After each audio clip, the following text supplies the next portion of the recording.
ओम श्री गणेशाय नमः। ओम नमो भगवते वासुदेवाय। श्रीमद् भागवत में दशम स्कंद दूसरा अध्याय प्रारंभ करते हैं। भगवान का गर्भ प्रवेश और देवताओं द्वारा गर्भ स्तुति। श्री सुखदेव जी कहते हैं, परीक्षित, कंस एक तो स्वयं बड़ा बली था और दूसरे मगध नरेश जरासंध की उससे बहुत बड़ी सहायता प्राप्त थी।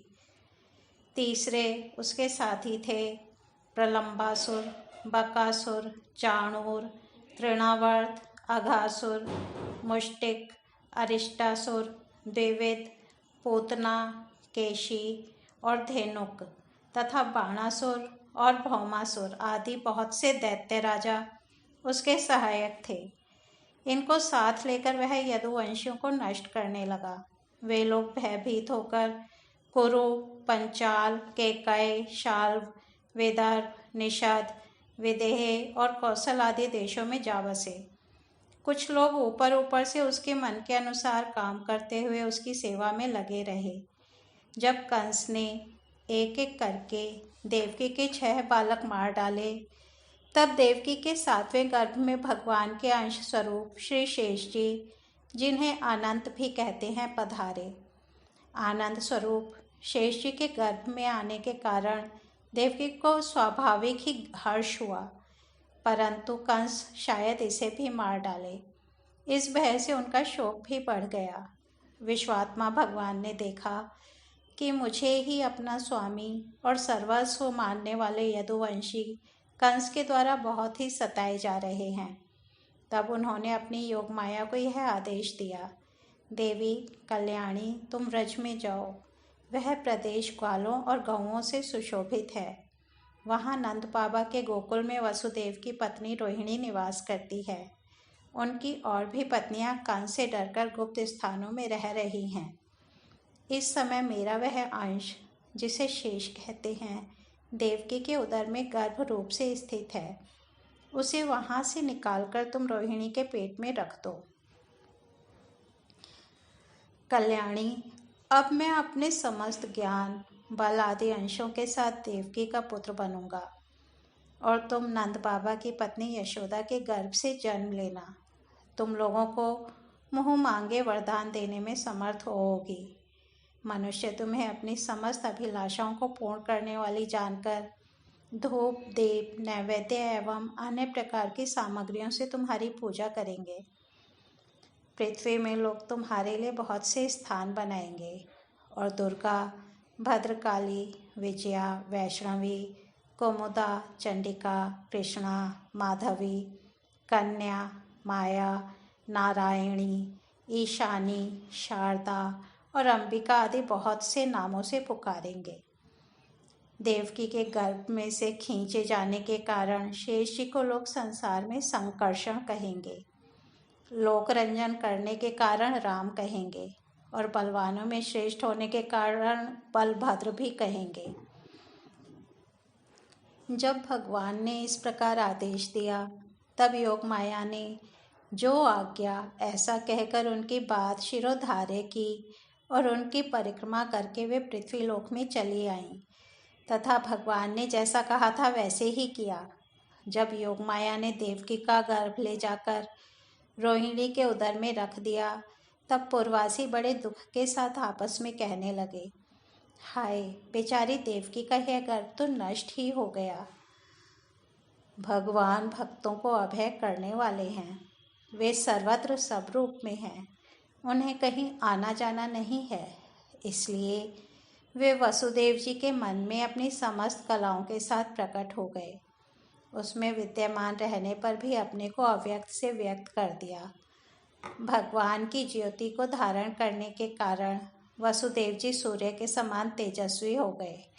उन्हें देखकर लोगों की आंखें चौंधिया जाती। कोई भी अपने बल, वाणी या प्रभाव से उन्हें दबा नहीं सकता था। भगवान के उस ज्योतिर्मय अंश को, जो जगत का परम मंगल करने वाला है, वसुदेव जी के द्वारा आधान किए जाने पर देवी देवकी ने ग्रहण किया।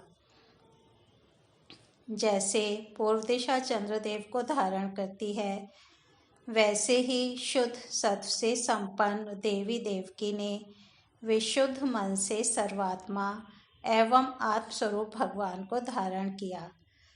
भगवान सारे जगत के निवास स्थान हैं। देवकी उनका भी निवास स्थान बन गई।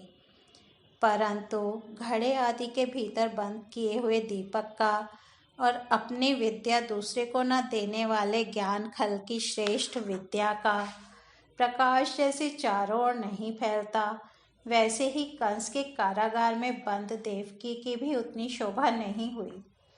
देवकी के गर्भ में भगवान विराजमान हो गए थे।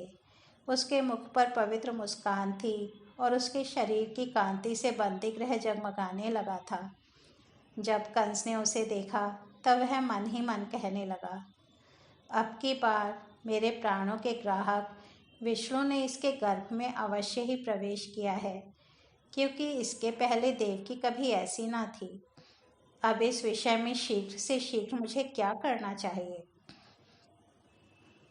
देवकी को मारना तो ठीक ना होगा, क्योंकि वीर पुरुष स्वार्थवश अपने पराक्रम को कलंकित नहीं करते। एक तो यह स्त्री है, दूसरे बहन और तीसरे गर्भवती है। इसको मारने से तो तत्काल ही मेरी कीर्ति, लक्ष्मी और आयु नष्ट हो जाएगी। वह मनुष्य तो जीवित रहने पर भी मरा हुआ ही है, जो अत्यंत क्रूरता का व्यवहार करता है।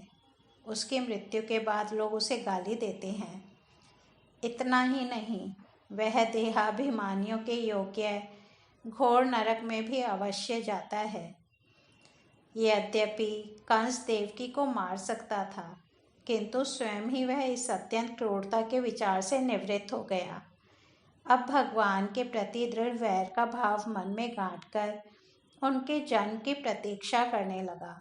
वह उठते बैठते, खाते पीते, सोते जागते और चलते फिरते सर्वदा ही श्री कृष्ण के चिंतन में लगा रहता। जहाँ उसकी आँख पड़ती, जहाँ कुछ खड़का होता, वहाँ उसे श्री कृष्ण दिख जाते। इस प्रकार उसे सारा जगत ही श्री कृष्ण में दिखने लगा। परीक्षित, भगवान शंकर और ब्रह्मा जी कंस के कैद खाने में आए। उनके साथ अपने अनुचरों के सहित समस्त देवता और नारद आदि ऋषि भी थे। वे लोग सुमधुर वचनों से सबकी अभिलाषा पूर्ण करने वाले श्री हरि की इस प्रकार स्तुति करने लगे। प्रभु, आप सत्य संकल्प हैं। सत्य ही आपकी प्राप्ति का श्रेष्ठ साधन है। सृष्टि के पूर्व, प्रलय के पश्चात और संसार की स्थिति के समय, इन असत्य अवस्थाओं में भी आप सत्य हैं। पृथ्वी, जल, तेज, वायु और आकाश, इन 5 दृश्यमान सत्यों के आप ही कारण हैं और उनमें अंतर्यामी रूप से विराजमान भी हैं। आप इस दृश्यमान जगत के परमार्थ स्वरूप हैं। आप ही मधुर वाणी और समदर्शन के प्रवर्तक हैं। भगवान, आप तो बस सत्य स्वरूप ही हैं। हम सब आपकी शरण में आए हैं। यह संसार क्या है? एक सनातन वृक्ष।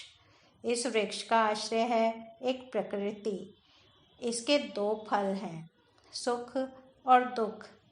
3 जड़ें हैं, सत्व, रज और तम।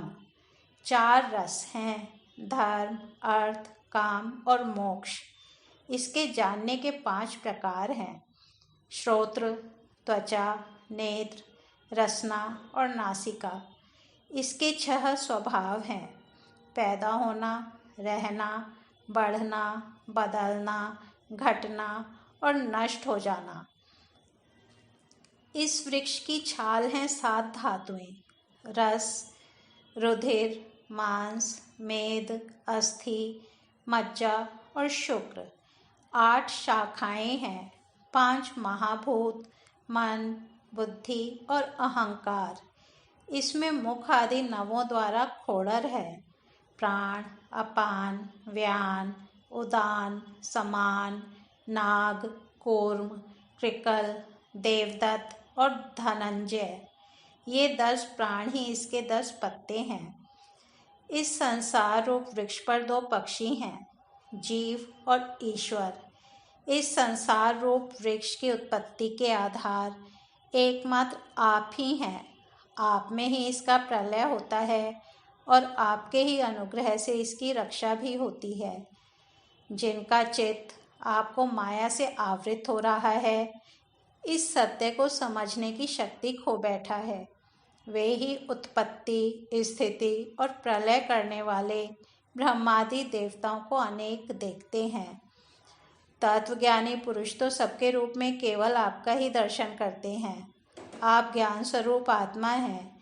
चराचर जगत के कल्याण के लिए ही अनेकों रूप धारण करते हैं। आपके वे रूप विशुद्ध, अप्राकृत, सत्वमय होते हैं और संत पुरुषों को बहुत सुख देते हैं। साथ ही दुष्टों को उनकी दुष्टता का दंड भी देते हैं।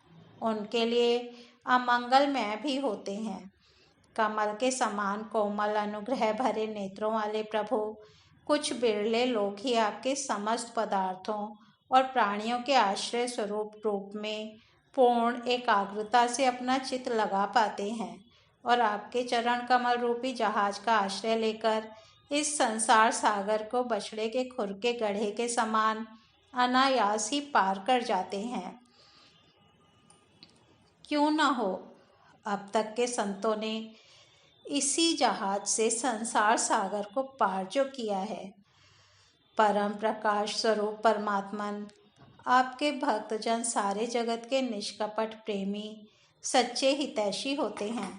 वे स्वयं तो इस भयंकर और कष्ट से पार करने योग्य संसार सागर को पार कर ही जाते हैं, किंतु औरों के कल्याण के लिए भी वे यहाँ आपके चरण कमलों की नौका स्थापित कर जाते हैं। वास्तव में सत्पुरुषों पर आपकी महान कृपा है। उनके लिए आप अनुग्रह स्वरूप ही हैं। कमल नयन, जो लोग आपके चरण कमलों की शरण नहीं लेते तथा आपके प्रति भक्ति भाव से रहित होने के कारण जिनकी बुद्धि भी शुद्ध नहीं है, वे अपने को झूठ मूठ मुक्त मानते हैं। वास्तव में तो वे बद्ध ही हैं। वे यदि बड़ी तपस्या और साधना का कष्ट उठाकर किसी प्रकार ऊंचे से ऊंचे पद पर भी पहुंच जाएं, तो भी वहां से नीचे गिर जाते हैं।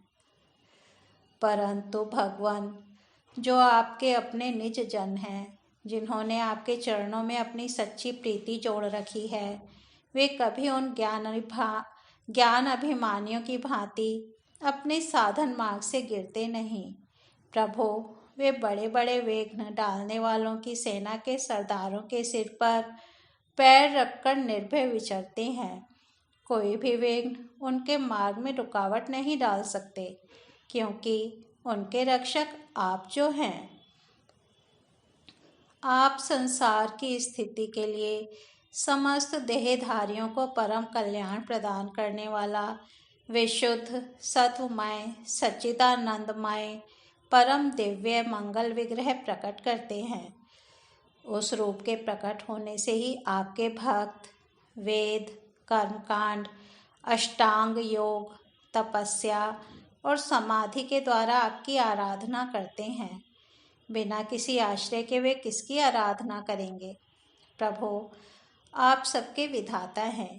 यदि आपका यह विशुद्ध सत्वमय निज स्वरूप न हो, तो अज्ञान और उसके द्वारा होने वाले भेदभाव को नष्ट करने वाला अपरोक्ष ज्ञान ही किसी को न हो। जगत में दिखने वाले तीनों गुण आपके हैं और आपके द्वारा ही प्रकाशित होते हैं, यह सत्य है।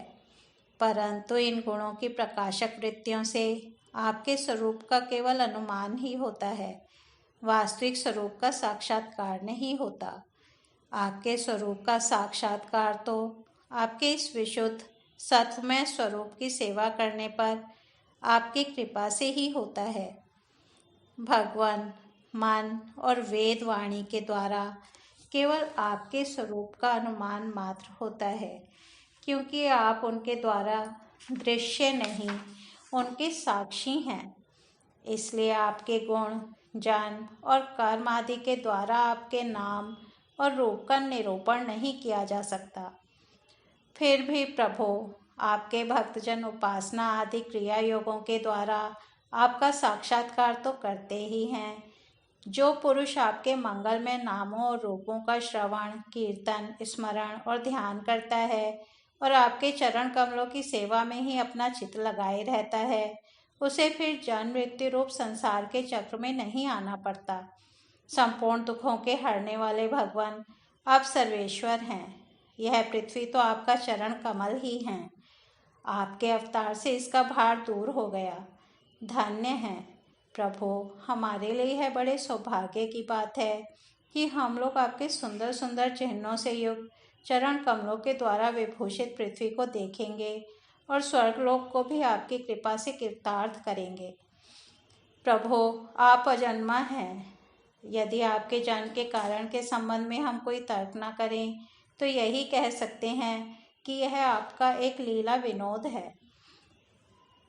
ऐसा कहने का कारण यह है कि आप तो द्वैत के लेश से रहित सर्वाधिष्ठान स्वरूप हैं और इस जगत की उत्पत्ति, स्थिति तथा प्रलय अज्ञान के द्वारा आप में आरोपित हैं। प्रभु, आपने जैसे अनेकों बार मत्स्य, हयग्रीव, कच्छप, नृसिंह, वराह, हंस, राम, परशुराम और वामन अवतार धारण करके हम लोगों की और तीनों लोगों की रक्षा की है, वैसे ही आप इस बार भी पृथ्वी का भार हरण कीजिए। यदुनंदन, हम आपके चरणों में वंदना करते हैं। देवकी जी को संबोधित करके, माता जी, यह बड़े सौभाग्य की बात है कि आपकी कोख में हम सबका कल्याण करने के लिए स्वयं भगवान पुरुषोत्तम अपने ज्ञान, बल आदि अंशों के साथ पधारे हैं। अब आप कंस से तनिक भी मत डरिए। अब तो वह कुछ ही दिनों का मेहमान है। आपका पुत्र यदुवंश की रक्षा करेगा।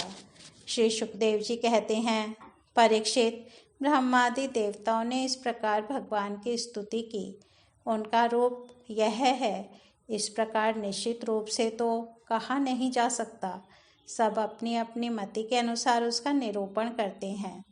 इसके बाद ब्रह्मा और शंकर जी को आगे करके देवगण स्वर्ग में चले गए।